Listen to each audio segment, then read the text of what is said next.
এক প্রফেসর ক্লাসের ছাত্রদের উদ্দেশ্যে বললেন, যদি কাউকে কাঁঠাল দিতে হয় কি বলবে?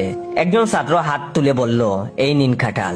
প্রফেসর চোখ গরম করে বললেন, না না, এভাবে নয়, উকিলের ভাষায় বলো। তখন সেই ছাত্র দাঁড়িয়ে বুক সোজা করে বলল, আমি মুশারফ আলী উর্ফে সুটন, পিতা মধু আলী, গ্রাম সুজনপুর, থানা বাগারপাড়া, জেলা যশোর। বর্তমানে জ্ঞানে গরিমায় সুস্থ ও স্বাভাবিক, কোনো মগজ ডুলাই, মেন্টাল চাপে বা কাঁঠাল হুক মহলের হুমকিতে না পড়ে আমার নিজস্ব বাগানে উৎপন্ন কাটা ও চামড়া বিশিষ্ট ঘাসের মুরগ নামে খ্যাত একখানা কাঁঠাল আপনাকে হস্তান্তর করিতেছি। উক্ত কাঁঠালের বাইরের খুলস, ভিতরে খোয়া, বীজ ও সুগন্ধ সহ আপনি এর পূর্ণ অধিকার প্রাপ্ত হইলেন।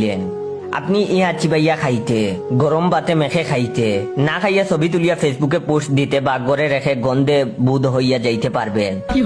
আপনার প্রতি এই অধিকার অর্পণ করিতেছি যে আপনি উক্ত কাঁঠাল যাহাকে ইচ্ছা তাহাকে খাওয়াইতে, বিক্রয় করিতে, বাগ করিতে, বীজ দিয়া চারা গজাইতে অথবা নিজ গরজে বর্ষি বানাইতে পারেন। আমি উক্ত কাঁঠালের উপর ভবিষ্যতে কোনো প্রকার দখল দাবি করব না, এবং যদি কাঁঠালের গায়ে চামচিকা বা মৌমাছি বসে তাহার দায় দায়িত্ব সম্পূর্ণ আপনার।